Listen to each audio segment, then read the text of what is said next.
नाशिकच्या कृष्णानगरमध्ये टोळक्याचा धुमाकूळ पाहायला मिळतोय। कोयत्याचा धाक दाखवत दहशत माजवण्याचा प्रयत्न झालेला आहे। या टोळक्याकडून तरुणावर प्राणघातक हल्ला झालाय। गाड्यांची सुद्धा तोडफोड करण्यात आलेली आहे। पंचवटी पोलिसांनी या संदर्भात तपास सुरू केलेला आहे आणि त्याचबरोबर या संदर्भात गुन्हे नोंदवण्याची प्रक्रिया सुद्धा सुरू केली आहे।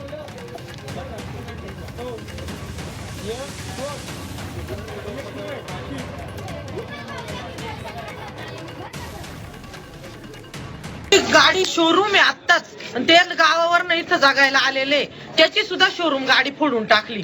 आता जर त्यांच्याकडे बंदुकी तलवारी कोयते असले तर समोरचा माणूस काय करल? तो पोऱ्या मेला असता आमचा वाला। एवढे मोठाले दगड टाकले त्यांनी। आणि इथं इथं दुकान आहे त्याच्यामुळे बरं झालं, तिच्या दुकानात सुद्धा घुसले ते पोरं। म्हणजे त्यांची किती हिंमत आहे। मग कसं रस्त्याने पण चालायचं नाही का?